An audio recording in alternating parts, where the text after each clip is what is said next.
Liberando su potencial. Hablando de potencial humano, ¿alguna vez se han preguntado a qué se debe la gran disparidad de resultados y desempeño entre una persona y otra? Una persona que percibe $250,000 anuales no es 10 veces más astuta ni mejor que una persona que percibe $25,000 anuales. ¿Por qué la diferencia de 10 veces sus ingresos? Y si tomamos a una persona que percibe $2,5 millones al año, ¿será esa persona 100 veces mejor, más astuta que la persona que gana $250,000? Imposible. En un estudio reciente de coeficiente intelectual probaron a 1,000 personas de una cierta población y llegaron a la conclusión de que la mejor persona entre los 1,000 solo era 2,5 veces más astuta que la persona de menor coeficiente intelectual. Solo 2,5 veces la disparidad, y tal vez eso sea con toda la población. ¿A qué supone que se debe la diferencia? Al hablar de potencial humano, llegamos a una fórmula que deduje hace algunos años. Tal vez eso lo explique un poco. La fórmula comienza con lo que llamamos AI. O sea, atributos innatos, las cualidades, la inteligencia, la habilidad, el temperamento, cosas con las que se nace que no pueden cambiarse mucho. Además de los atributos adquiridos. Estos atributos son muy importantes, son su educación, su capacitación, sus capacidades, su experiencia, conocimiento, sabiduría, etc., multiplicado por A, que es su actitud, es igual al potencial humano individual o al desempeño humano individual o resultados individuales humanos. Ahora, de estos tres, los atributos innatos se traen desde el nacimiento. Los adquiridos pueden cambiarse, pero se necesita cierto tiempo para ello, aunque a veces cambiamos muy rápidamente. Cierta información valiosa puede cambiar dramáticamente su eficacia. Pero las actitudes pueden aumentarse o disminuirse dramáticamente en segundos. Cada vez que mejoramos nuestra actitud, multiplicamos todas nuestras capacidades. Una actitud ha sido llamada acertadamente el lenguaje más importante del ser humano, la palabra más importante del idioma en el humano. Todo lo que hacemos en la vida, según un estudio en Harvard entre estudiantes ejecutivos, será en un 85% de actitudes. Un 85% de su éxito estará determinado por su actitud. Eso significa que está determinado por cuán positivo o cuánta actitud mental positiva se tenga. Las personas con actitudes mentales positivas tienden a avanzar más rápidamente, se mueven hacia la cima en organizaciones valiosas, ganan más dinero, sacan más satisfacción de la vida. Una actitud mental positiva no significa que baile por las calles y arroje flores. Solo significa que tome una actitud constructiva en general, o se aproxime hacia su trabajo, su vida, sus problemas, relaciones, etc. Según el informe Cox de las empresas americanas, según la revista Success, un 85% o más de todo lo que se logra se debe a la actitud. Y la pregunta es, ¿de dónde vienen las actitudes? Las actitudes vienen de las expectativas. Muy simple, ya hablamos de eso. Y una forma muy poderosa de mejorar su actitud instantáneamente es decir, aunque no lo crea, pienso que algo maravilloso va a ocurrirme hoy. Como dijimos antes, nuestras expectativas sobre los desenlaces determinan nuestra actitud. Si espera que las cosas salgan bien, tendrá una actitud positiva. Si espera que salgan mal, tendrá una actitud negativa. Y lo maravilloso es que podemos fabricar nuestras expectativas. Podemos esperar lo que deseamos. Podemos esperar cosas buenas, cosas malas, y no nos decepcionaremos. ¿De dónde surgen nuestras expectativas? Nuestras expectativas surgen de nuestras creencias y de nuestros valores. Son el centro de los factores motivacionales de nuestra personalidad, nuestras creencias. Y esto nos conduce a un entendimiento del potencial humano. Significa básicamente que nuestra actitud es una expresión externa de lo que está ocurriendo internamente. Y esto es consistente con las leyes mentales. Con respecto a las creencias, cada uno de nosotros tiene muchas creencias en el fondo que los psicólogos llaman los conceptos propios. El concepto propio, o su descubrimiento, es considerado por muchos como el logro único y más importante para comprender el desempeño humano en el siglo XX. Yo estoy de acuerdo. El concepto propio es como, si queremos usar una analogía militar, el centro de mando. O si queremos usar una analogía técnica, es el programa central de su computadora básica. Es un grupo de creencias, valores, actitudes, sentimientos, ideas, etc., almacenadas en el fondo de nosotros y son el resultado de casi todas las experiencias que hemos tenido en la vida. Y algunos investigadores dicen que el concepto propio comienza a formarse aún antes del nacimiento, pero el concepto propio, una vez colocado, precede, predice y determina sus niveles de eficacia y desempeño en todas las áreas de nuestra vida. El concepto propio se convierte en el centro de mando o el programa maestro. El concepto propio de este grupo de creencias determina lo que dirá, lo que hará, cómo actuará, cómo se siente y reacciona, etc. ¿Qué significa esto? Significa que todas las mejoras en su vida externa, todos los cambios en su realidad comienzan con un cambio en su concepto propio. Les voy a explicar lo que significa. Esta es una gráfica muy simple. Hablamos de potencial humano y decimos que la persona promedio usa un 10% o menos de su potencial.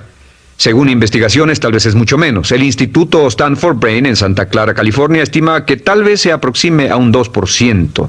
Seremos generosos y diremos que la persona promedio usa un 10%. Significa que en los mejores casos, la mayoría, como usted o yo, no usamos un 90% de nuestro potencial. Uno de los mejores filósofos, Oliver Wendell Holmes, dice que la tragedia de la persona promedio es que llegan a la tumba con su música aún por dentro. Aún están funcionando con mucho menos de su potencial total. Y esto es el potencial humano.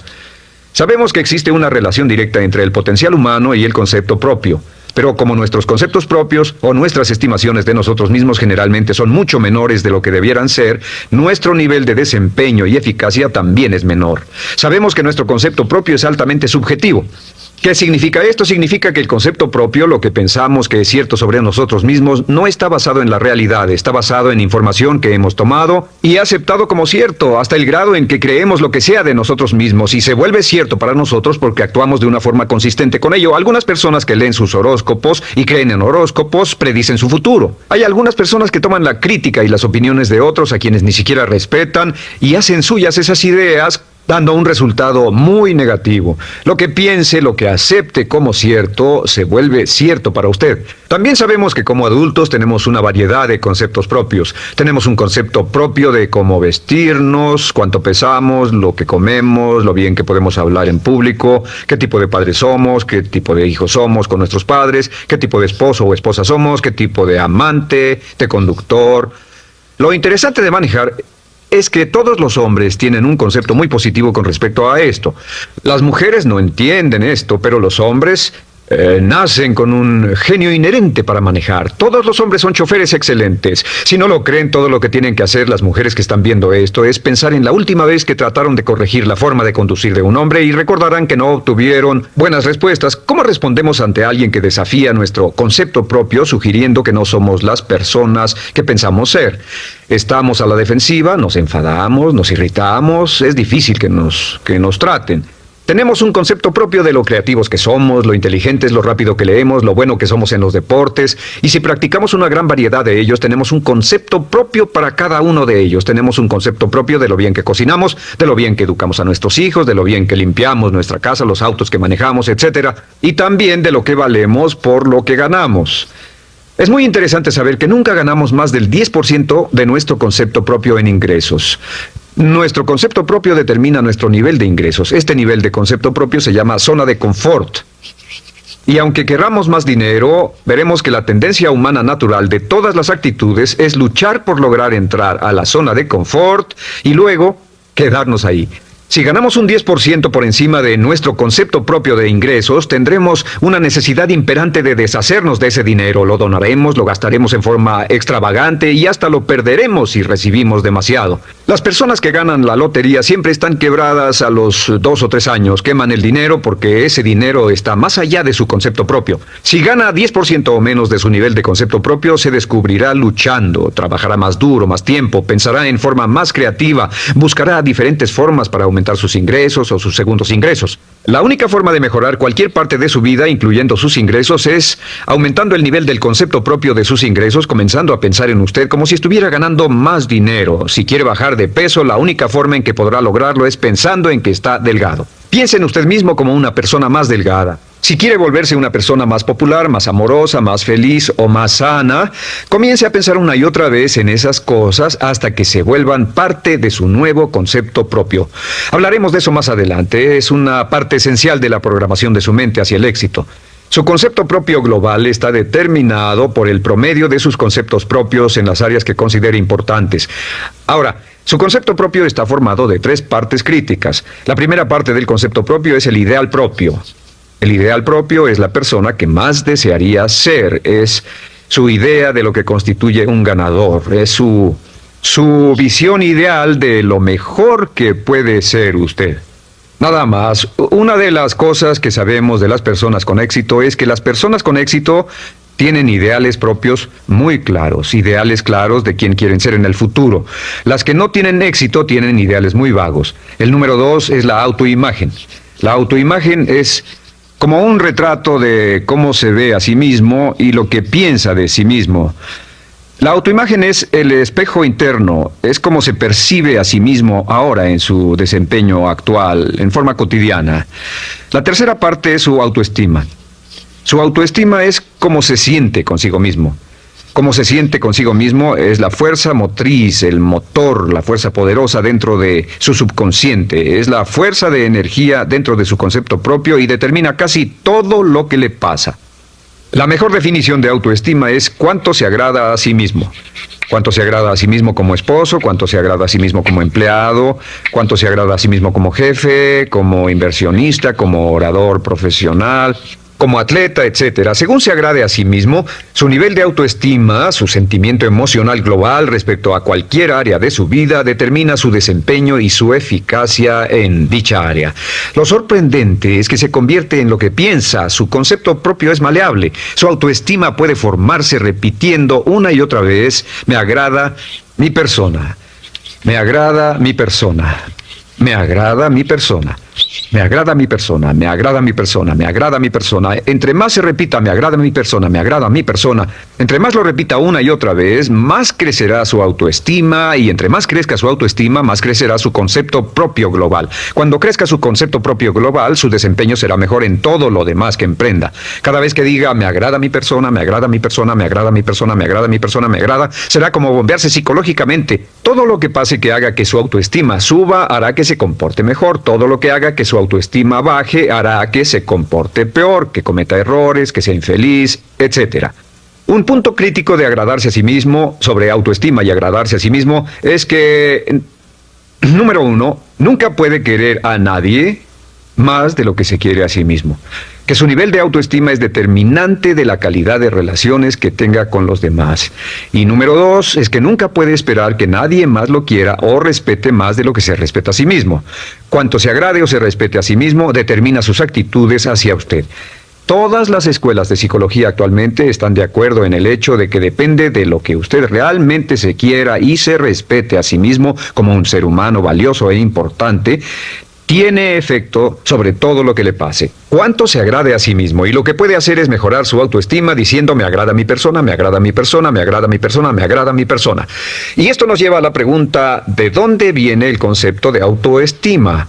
Y descubrimos que el concepto propio es maleable, puesto que no nace con este concepto propio, no nace con ninguna idea sobre sí mismo, no nace con autoimagen ni autoestima. Nace, en cierto modo, como potencial propio. Es la mejor forma de plantearlo. La persona promedio llega al mundo como potencial puro. Y no tiene el concepto propio de que todo lo que es ahora, todo sentimiento que tiene, toda actitud o valor, tuvo que aprenderlo en el transcurso de su vida. También sabemos que el niño llega al mundo con una necesidad imperante de amor y contacto.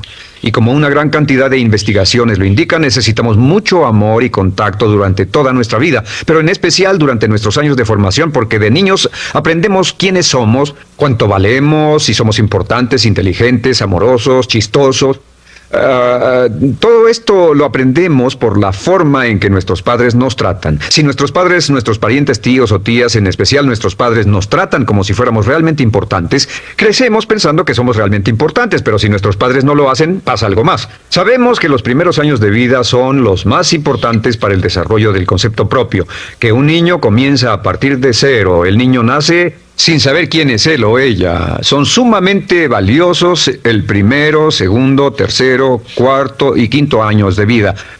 Algunos psicólogos pensaban que eran los 5 primeros años, pero ahora dicen que son los 3 primeros años. En sus 3 primeros años de vida, el niño aprende quién es, y dicen que si se les da suficiente cantidad y buena calidad de amor en los 3 a 5 primeros años, los prepara usted de por vida. Los coloca en una base sólida de autoestima y confianza en sí mismos, valor e importancia realmente. Existe una relación directa entre la calidad y la cantidad de amor y el desarrollo de una personalidad sana. Entre más amor, amor incondicional, reciba un niño en sus años formativos, más fuerte será la base de su personalidad. El reverso de la educación es que casi todos los problemas de psicosis, neurosis, perturbaciones de la personalidad y problemas de comportamiento surgen de los problemas que se tengan con el concepto propio. Ahora observemos a los adultos. Aquí está nuestra personalidad adulta. Si nos observamos, podemos llegar a reparar nuestras bases, por así decirlo, repitiéndonos una y otra vez: me agrada mi persona, me agrada mi persona, me agrada mi persona, y llevamos ese concreto reparador hacia la base de nuestra personalidad. Los niños necesitan el amor como las rosas necesitan la lluvia. Los niños que carecen de amor a menudo mueren por escasez de amor. Es una enfermedad llamada marisma. Ahora, ¿qué más sabemos sobre los niños? Sabemos que los niños llegan al mundo con dos atributos notables. El primero es que no sienten temor. Los niños nacen sin temores. No temen a nada excepto a caerse y a los ruidos fuertes. Y esto se expresa en sus actitudes: yo puedo. Los niños llegan al mundo pensando que pueden hacer cualquier cosa, y quien haya criado a un niño hasta la edad de 3, 4 o 5 años sabe que debe pasar esos primeros años evitando que se maten, porque son como pilotos japoneses, porque no le tienen miedo a nada. Su segundo atributo es que llegan al mundo totalmente espontáneos. Dicen lo que quieren, hacen lo que quieren, son totalmente desinhibidos. Totalmente. Ellos no temen hacer nada de lo que desean, y esto se expresa en su actitud: no quiero. No tengo que hacerlo. Si ha tratado de controlar a un niño, lo habrá visto. Lo primero que dicen cuando comienza a darle órdenes, lo primero que aprenden es: no tengo que hacerlo. Claro, a veces cambiamos sus mentes de una u otra forma, pero estos son los dos atributos con los que los niños llegan al mundo. Llegan al mundo sin temores y desinhibidos. ¿Qué significa esto? Significa que nuestro derecho innato natural es no ser temerosos y ser desinhibidos. Y solo cuando podemos crear la misma situación en nuestra vida adulta, cuando no tememos y somos desinhibidos, nos sentimos a gusto con nosotros mismos. Las mejores organizaciones, las mejores compañías son las que crean un ambiente donde nos sentimos sin temores y sin reservas para ser nosotros mismos y para hacer lo mejor de nosotros. Al crecer descubrimos que los niños aprenden de dos maneras. La primera es por imitación. Imitan a uno o a ambos padres, en especial al padre dominante. Algunas veces el padre dominante cambiará cuando crezca el niño, y a veces los niños imitan al padre, a veces a la madre, pero aprenden por imitación. Muchas características y hábitos que tenemos como adultos los aprendimos de nuestros padres. ¿Alguna vez ha tenido la ocasión de gritarle o reñirle a uno de sus hijos? Verá que le dice las mismas cosas que le dijo su padre a usted cuando era niño. Así que imitamos. A veces imitamos su caminar, a veces su forma de hablar, a veces imitamos sus valores, sus creencias, etc. Aunque esos valores y esas creencias no tengan ningún valor. ¿Por qué? Porque nuestros padres eran así cuando nosotros éramos niños. La segunda forma en que aprendemos es pasando de la incomodidad, lo que no se siente bien, hacia la comodidad. Freud llamó a esto el principio del placer. O sea que nos movemos hacia aquello que nos hace sentir cómodos, lo que nos da placer, lo que nos hace sentir bien con nosotros. Nos movemos de la incomodidad hacia la comodidad. Así es como aprendemos a no mojar el pañal, por ejemplo. Sabemos que no es agradable caminar con popó o pipí en nuestros pañales. Vemos lo que hacen nuestros padres, vemos lo que nuestros parientes hacen y decimos: estas personas no hacen lo que yo. Así aprendemos a caminar y lo demás. Así que de la incomodidad hacia la comodidad. Durante toda nuestra vida, por cierto, así es como aprendemos. Imitamos leyendo lo que otras personas hacen, estudiando libros y en el trabajo, imitamos cuando vamos a la escuela, y hacemos lo que nos da resultados positivos, lo que nos da refuerzos positivos, y hacemos cada vez menos las cosas que nos causan incomodidad o dolor. Ahora, muy temprano en la vida, como equivocación o como resultado de una equivocación que los padres cometen en la crianza, los niños comienzan a aprender hábitos y patrones negativos. Los patrones y hábitos negativos tienen sus raíces principalmente en la crítica destructiva. La crítica destructiva comienza muy temprano en la vida, a veces en los primeros meses. Y la crítica destructiva la usan los padres para dirigir y controlar a sus hijos. Desafortunadamente, tiene un efecto muy peligroso y dañino sobre nosotros, ya que la crítica destructiva tiende a minar la integridad de la personalidad del niño. Muchos de nosotros, incluyéndome a mí y a muchos de ustedes, nos hemos visto minados y heridos por la crítica destructiva más que todas las guerras en la historia. Ahora, como resultado de la crítica destructiva, comenzamos a desarrollar hábitos y patrones negativos. Los patrones de hábitos negativos son respuestas condicionadas hacia los estímulos. Los patrones de hábitos negativos se desarrollan en los inicios de la vida. Se desarrollan como resultado de una repetición del temor y el dolor una y otra vez. Se desarrollan como resultado de la crítica destructiva, el castigo físico, etc. En los inicios de la vida comenzamos a desarrollar dos manifestaciones que nos persiguen durante toda nuestra vida y más que ninguna otra cosa inhiben nuestro potencial. La primera es la llamada patrón de hábito negativo inhibido. El patrón de hábito negativo inhibido se aprende cuando al niño le dicen una y otra vez no. Aléjate de ahí, no toques eso, y se le castiga. Cuando el niño intenta algo nuevo, o se involucra con algo, o huele algo, o derrama algo, o rompe algo accidentalmente, el padre estalla y se enfada mucho. Como ven, el niño está impulsado por la curiosidad insaciable de explorar su mundo. Y lo que pasa es que cuando lo explora o se interesa y echa a perder algo, si el padre reacciona golpeando al niño, el niño comienza a pensar cada vez que intento algo nuevo, cada vez que intento algo diferente, cada vez que voy más allá de mis límites, cada vez que me salgo de mi zona de comodidad, cada vez que no juego sanamente, me golpean, me castigan, me lastiman, me envían a mi alcoba y me siento mal. Y muy pronto el niño desarrolla el sentimiento de no puedo, no puedo, no puedo. Cada vez que trato algo diferente, me castigan. No puedo, no puedo, no puedo.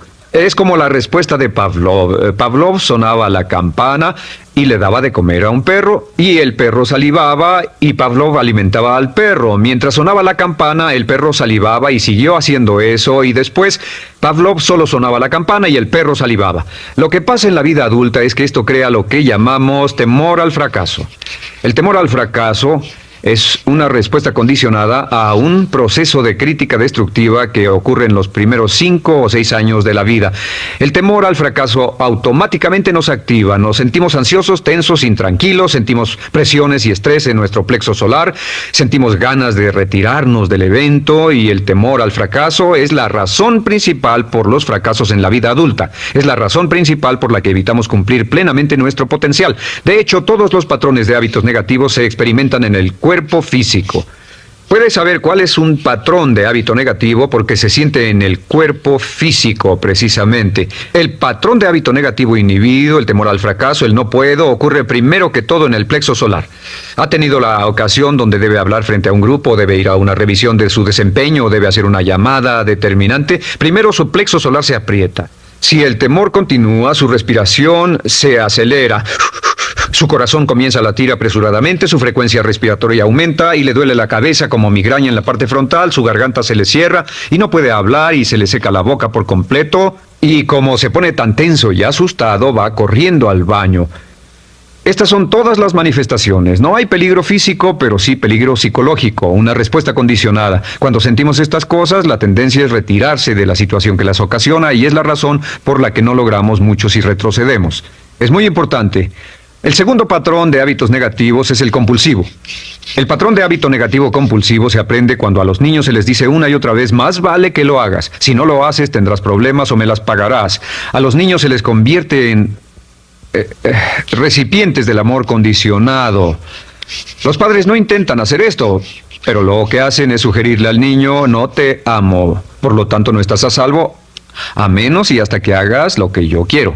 El niño crece sintiendo: tengo que hacer lo que quiera mi mamá. Debo complacerla, debo complacer a papá, debo complacer a los demás, debo complacer a mis parientes, y a veces debo complacer a mis semejantes, debo complacer a mis maestros, debo complacer a todo el mundo, y crecen con esto: debo. No puedo hacer lo que quiero hacer, debo hacer lo que complace a las demás personas. Este patrón de hábito negativo muy temprano en la vida se traduce en el temor al rechazo. El temor al rechazo lo experimentan los hombres como adultos como un comportamiento tipo A. Hablaremos del comportamiento tipo A posteriormente. El comportamiento tipo A es una necesidad compulsiva o excesivamente compulsiva de complacer de algún modo a alguien sin normas de comportamiento, prácticamente sin pensarlo. El temor al rechazo nos impulsa, nos hace muy sensibles a las necesidades de los demás. Hacemos cosas que otras personas quieren, no hacemos lo que nosotros queremos. Siempre estamos tratando de complacer a los demás. Tenemos preocupaciones o nos importan las opiniones, sentimientos y actitudes de otros hasta el punto donde ocultamos nuestras necesidades. El temor al rechazo se siente en la columna del cuerpo. Se divide el cuerpo a la mitad y se siente hacia abajo en la mitad posterior del cuerpo. El primer lugar donde comienza a sentirse el temor al rechazo es generalmente en los hombros y el cuello. Nos sentimos entumidos, duros, tensos. Cuando tenemos mucho que hacer, sentiremos un estrés tremendo en la columna. Los músculos se estiran en la parte posterior. A veces se manifestará como flebitis y venas varicosas y a menudo nos darán dolores de cabeza en la parte posterior de esta porque las arterias carótidas que llevan la sangre hasta la cabeza, los músculos a su alrededor se contraen y la cantidad de sangre que fluye hacia la cabeza fluye más lentamente y se siente un terrible dolor de cabeza en la parte posterior. Estos dos temores, los patrones de hábitos negativos compulsivos, el compulsivo y el inhibitorio, son resultado de la crítica destructiva, el gran destructor de la personalidad que nos persigue durante toda la vida. Y lo maravilloso de todo esto es que como son patrones de hábitos aprendidos, podemos olvidarlos. Podemos acabar con el temor al fracaso que nos detiene. Podemos acabar con el temor al rechazo que hace que hagamos cosas que complacen a los demás en vez de complacernos a nosotros, trabajando con nuestra propia autoestima. Porque existe una relación inversa entre la autoestima y el patrón de hábitos negativos. Porque entre más se agrade a sí mismo, menos teme al fracaso. Entre más se agrade a sí mismo, menos teme al rechazo. Entre más se agrade a sí mismo, menos temerá a cualquier cosa. Y si sigue repitiendo, me agrada mi persona, me agrada mi persona, me agrada mi persona una y otra vez, si sigue diciendo esto, con el tiempo su autoestima sube más y más y más y más y sus temores desde luego bajan. Cuando su autoestima sube, sus temores van en dirección opuesta. Ahora, ¿cómo enfrentar la crítica destructiva si debe criticar a otras personas? Pues eso es muy simple. Muchos padres nos han preguntado eso. ¿Cómo se controla a los niños? Una de las claves para controlar a los niños es dirigirlos para que hagan algo constructivo en lugar de hacer algo destructivo. Otra cosa que debe recordarse es que lo que quiere hacer es que quiere dar una crítica informativa, crítica constructiva, lo que significa que se les dice a los niños lo que pueden hacer o a los adultos lo que pueden hacer mejor. Todo el propósito de dar retroalimentación de cualquier tipo es mejorar el desempeño.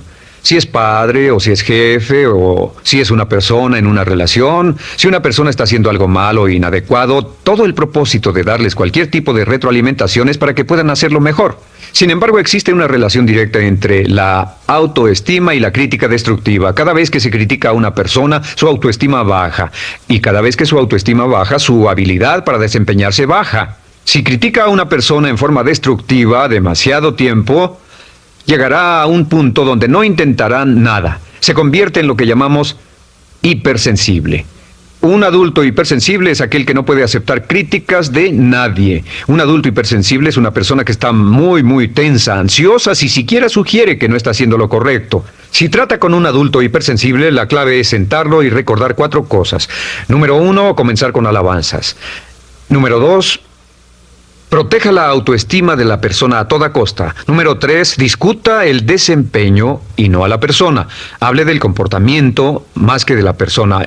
Y número 4 es enfocarse hacia el futuro en vez de en el pasado. Enfóquese hacia lo que va a hacerse en forma diferente en el futuro en vez de lo que pasó en el pasado. ¿Por qué? Una razón muy simple, porque una persona no puede controlar el pasado. Al no poder controlar el pasado, cualquier crítica de lo que han hecho en el pasado les da un estrés tremendo y frustración. Así que en resumen, la clave del éxito en la vida es una actitud mental positiva. Una actitud mental positiva se basa en expectativas de éxito, de una serie de expectativas positivas. Esa serie de expectativas positivas se basa en sus creencias y en su concepto de sí mismo. El centro de su concepto propio que determina su eficacia en la vida es su autoestima, y su autoestima se mide por cuanto se valore a sí mismo. Las dos cosas que nos frenan más que nada son el temor al fracaso y el temor al rechazo. Y uno de nuestros secretos centrales de éxito es este: Conviértase en un organismo generador de autoestima perpetua. Haga continuamente cosas para usted mismo, hacia sí mismo en su vida, que hagan que se agrade a sí mismo, que se ame, que se acepte, que se respete, que hagan que se sienta fantástico con usted mismo. Si es un jefe o un padre, no olvide que la clave para el máximo desempeño en su hogar y en su trabajo es hacer que las personas se sientan maravillosamente consigo mismas. Entre mejor se sienta consigo mismo y más se agrade, más probable será que logre que las personas a su alrededor lo quieran, lo acepten, lo respeten, se respeten.